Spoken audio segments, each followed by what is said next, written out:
Hello everyone! Welcome na naman sa iLabMath. Sa video na ito, tatalakayin natin how to find the equation of the line given the slope and a point. Okay, finding the equation of the line given the slope and a point. So, gagamitin natin ang formula is the point-slope formula. So, point-slope formula natin, meron tayong y, which is the y-intercept minus the y sub 1 or the y-coordinate ng point is equal to the slope times the x-intercept minus the x sub 1 is the coordinate ng ating point. So, this is the slope. Then, x sub 1 and y sub 1 are the coordinate ng ating point. Okay, example number 1. Find the equation of the line with the slope of negative 3 and a point 2 and 3. So, formula natin, then our given natin slope is negative 3, x sub 1 is 2, y sub 1 is 3. Substitute lang natin yung given values sa ating formula, which is the y minus y sub 1 is equal to the slope times x minus x sub 1. So, y sub 1 natin, value ng y sub 1 natin is 3, then the slope is negative 3, then x sub 1 is 2. So, negative 3, y minus 3 is equal to slope negative 3 times x minus 2. Sunod, i-multiply natin yung negative, yung slope natin dito sa kung ano ang nandito sa loob ng parentheses, yung x minus 2. So, una, si x, negative 3 times x, then negative 3 times negative 2. So, y minus 3 is equal to negative 3x, 3 times x, then negative times negative 2. Negative 3 times negative 2 is equal to positive kasi negative times negative is equal to positive 6. Then, next, dapat dito sa left side ay variable y lang ang nandito sa left side. Lahat doon na sa right side. So, itatranspose natin sa negative 3. Ang proper talaga na gagawin is the addition property of equality. Pero mas madali natin gagawin nyo, para mas madali yung transposition method lang, na itatransfer lang natin si negative 3 sa right side. So, ang kanyang sign ay mag-change into positive. Kasi negative siya, ilipat sa kabila, magiging positive. Katulad ni positive 6, kung ilipat natin siya dito sa left side, magiging negative 6 siya. So, ganun lang. Negative 3, lipat sa right side, magiging positive 3. So, ilipat natin siya. So, magiging ganito yung forma. Negative 3x plus 6 plus 3.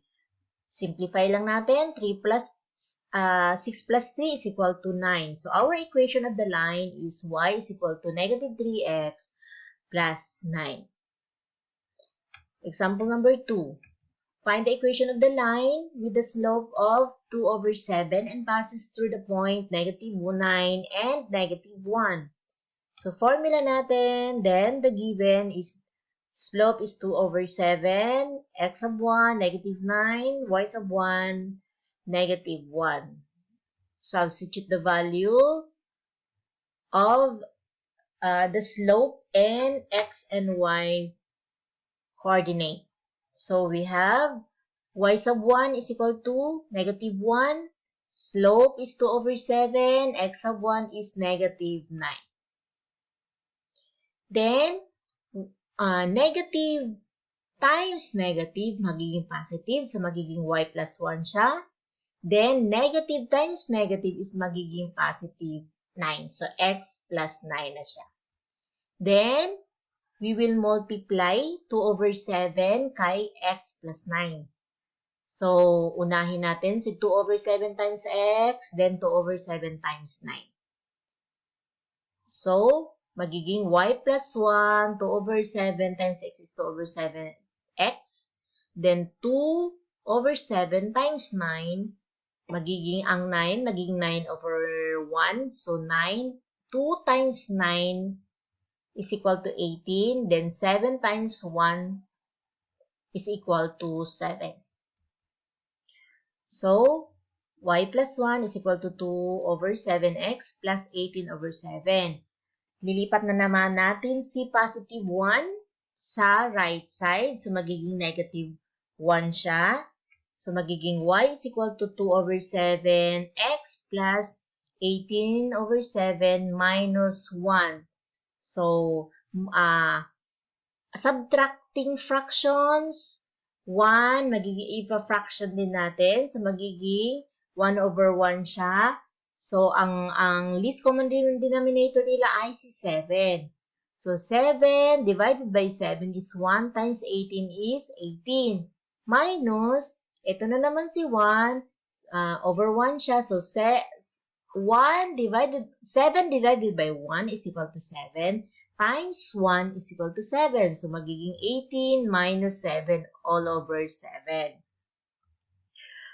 So, y is equal to 2 over 7x plus 18 minus 7 all over 7. So, simplify lang natin. 18 minus 7 is equal to 11. So, our equation of the line is y is equal to 2 over 7x plus 11 over 7.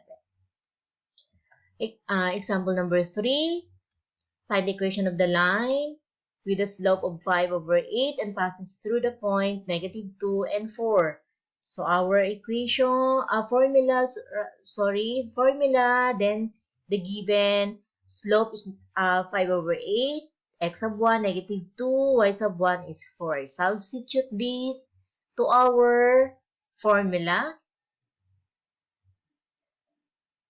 Y sub 1 natin is 4, slope is 5 over 8, x sub 1 is negative 2. So, i-simplify lang natin, ito lang si negative 2. Negative times negative, so magiging positive siya. Next, multiply natin si 5 over 8 kay x plus 2.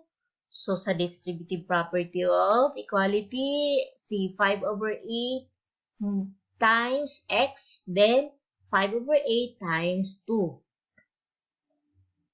So, y minus 4, 5 over 8x, 5 times 2 is equal to 10 over 8, or simplify pa natin, 5 over 4.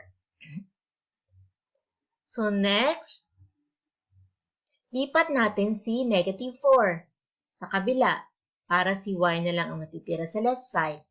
So, magiging plus 4 siya, positive 4. Kasi nga, negative siya. Lipat sa right side, nagiging positive 4. So, 5 over 4 plus 4, least common denominator nila is si 4. So, 4 divided by 4 is 1 times 5 is equal to 5. Plus, 4 divided by 1, ang denominator ni 4 is 1. So, 4 divided by 1 is equal to 4 times 4 is equal to 16. So, magiging 5 plus 16. Then, simplify lang natin. 5 plus 16 is equal to 21. So, our equation of the line is y is equal to 5 over 8x plus 21 over 4. Practice tayo. So, dito, kuha kayo ng ballpen at papel at isolve solve ninyo ito. Pause muna ninyo yung video. Then, pag na-solve na ninyo, play ninyo ulit. Then, i-check natin. So, ito yung problem natin. Find the equation of the line with a slope of negative 7 over 4 and passes through the point 8 and negative 3. So, give formula natin. Then, the given slope, negative 7 over 4. X sub 1 is 8, y sub 1 is negative 3. Substitute natin yung values ng given. Y sub 1 is negative 3, slope, negative 7 over 4, then x sub 1 is 8. So, kailangan natin i-simplify sila. Y, magiging positive si 3, then magiging negative si 8 kasi negative times positive. Okay, then, multiply natin siya sa loob ng parenthesis is negative 7 over 4x. Then, negative 7 over 4 times negative 8. So, ang resulta, negative 7 over 4x. Negative times negative is equal to positive. So, magiging positive 56. 7 times 8 is equal to positive 56 over 4. So, next, ililipat na naman natin si 3 sa right side. Magiging negative 3 siya. Then, simplify natin dahil 56 over 4 or 56 divided by 4 is equal to 14. So, 14, dahil positive si 3, lipat sa right side, nagiging negative. So, minus 3. Simplify natin. So, magiging y is equal to negative 7 over 4x plus 11. Ito na ngayon ang equation of our line. Kung tama yung sagot ninyo, congratulations. Ibig sabihin na intindihan na ninyo yung lesson natin. So, we will have our test yourself. Try to solve this in your notebook. Then, bibigyan ko kayo ng hint. Ibibigay ko yung answer. I-check ninyo para ma-check ninyo kung tama yung naging sagot ninyo. So, number 1, sagot dyan is y is equal to 4x minus 23. Number 2, sagot is y is equal to 3x plus 8. Then, number 3, y is equal to 1/4 x plus 2. So, that's it.